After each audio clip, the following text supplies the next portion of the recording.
Adult Sunday School Leader. Hey, we are well into March now. Let's look ahead and see what is coming up this week. Remember, we're in the unit entitled God Is. This is week 2. The lesson title is God is Our Healer. It's out of the book of Exodus, chapter 14, verses 19 through 31, and then chapter 15, verses 22 through 27.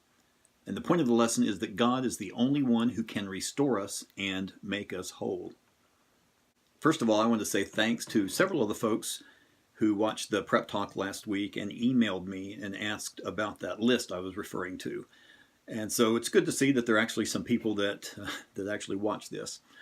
Anyway, thanks for that. And there again, if you ever have any questions about what I talk about, because I've come to find out that what's in my head always doesn't come out my lips, and so what I think I'm saying may not be exactly what comes out. So if there's something that's unclear, you have a question about something, please feel free to email me. That email address is right down here somewhere.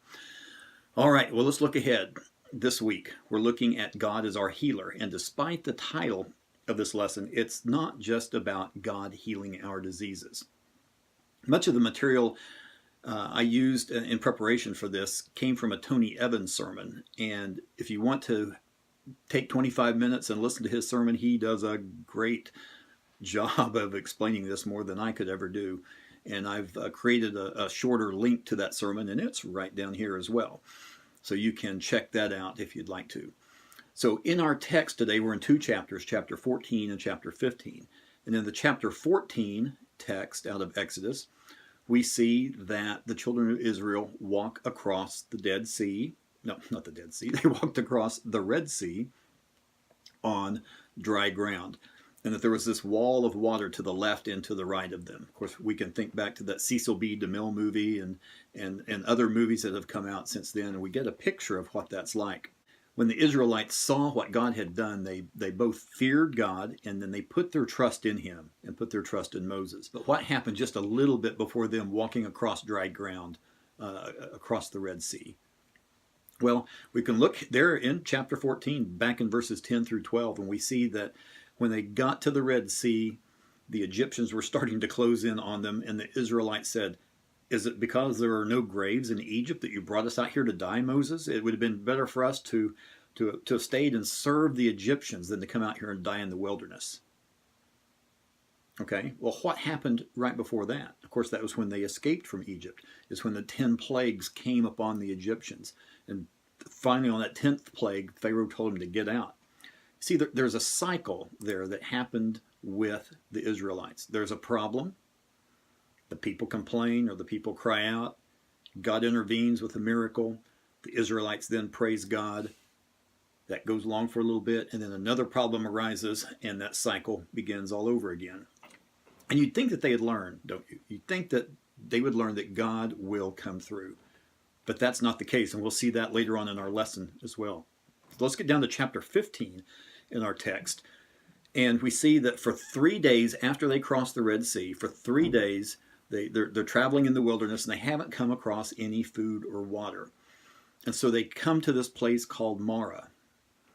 And Marah is a Hebrew word that means bitter.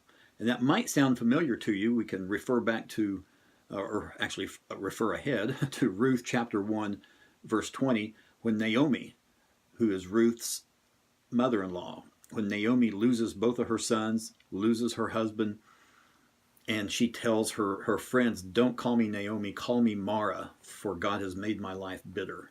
So Mara means bitter. And there's a reason why that place was called Mara. Getting back to the Exodus passage, there's a reason why that place was called Mara, because the water there was bitter. So here's another problem that comes up. There's no water to drink.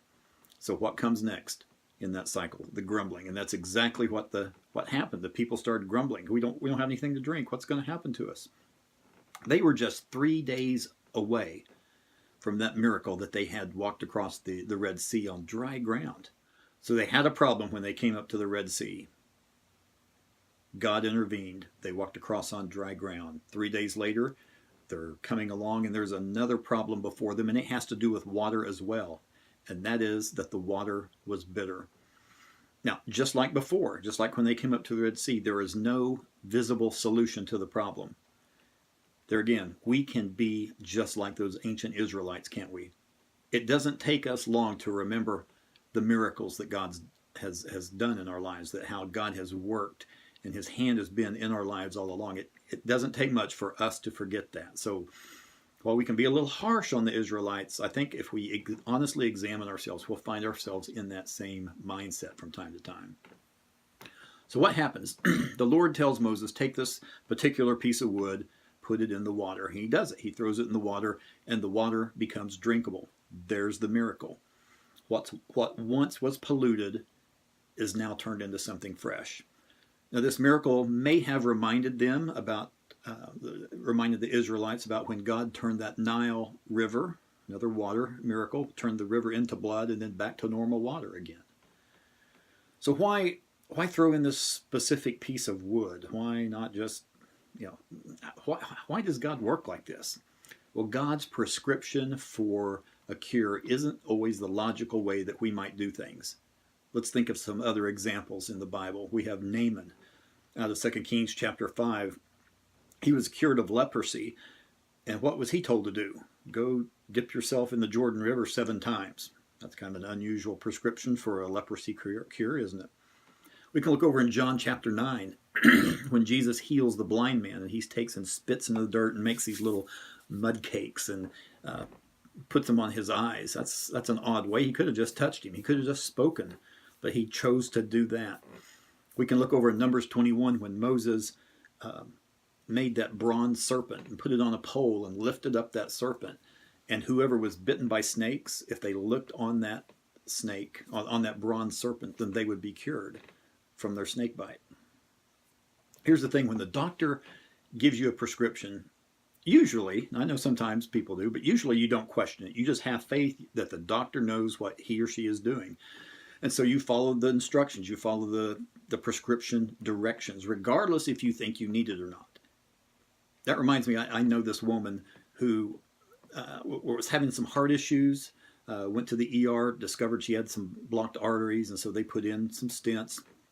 Also put her on some, I think it was Plavix, some kind of blood thinner medicine. Now, just a few weeks later, she was having chest pains. I had to go back to the ER, and the doctor said, have you been taking this Plavix? And come to find out, no, she hadn't. She didn't think she needed it. Well, if you don't follow the doctor's instructions, there's going to be consequences. And that's what God tells them next.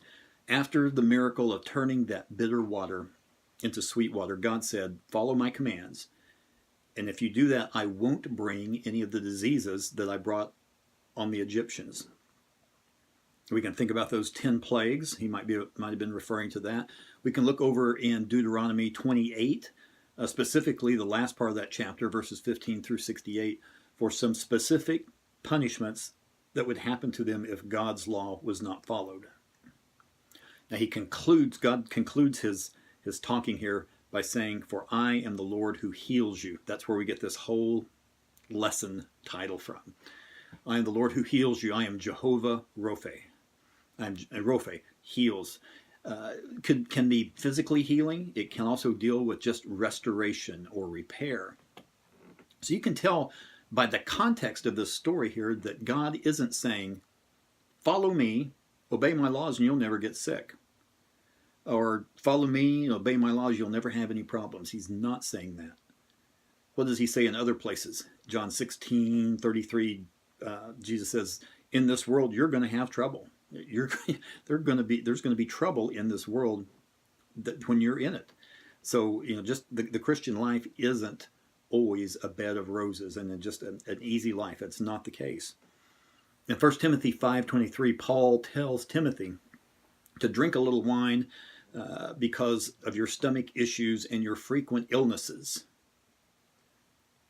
Paul didn't tell Timothy, now, if you really had enough faith, if you really were obeying God's commands, you wouldn't have these stomach issues and these illnesses. He didn't say that.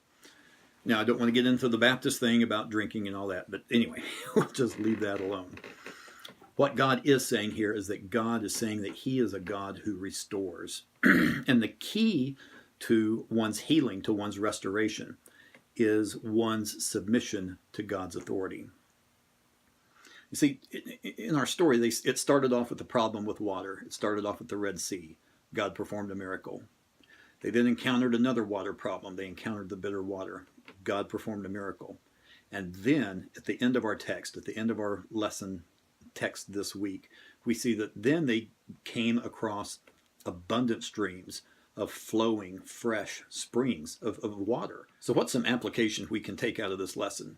Well, what needs to be healed? What needs to be restored in your life? What is bitter that needs to be made sweet? The best place to start is one's examination of their relationship with God. God can make the bitter not just tolerable, but God can make that bitter sweet. We can look in Romans 5:10, and it tells us that while we were enemies of God, while we had that bitter relationship, Jesus died to reconcile us to God. And he provided that cure to restore that relationship, to make that relationship sweet. All right, that's all I have for this week. Pray for your class. Hope you have a great Sunday school lesson. Thanks, guys.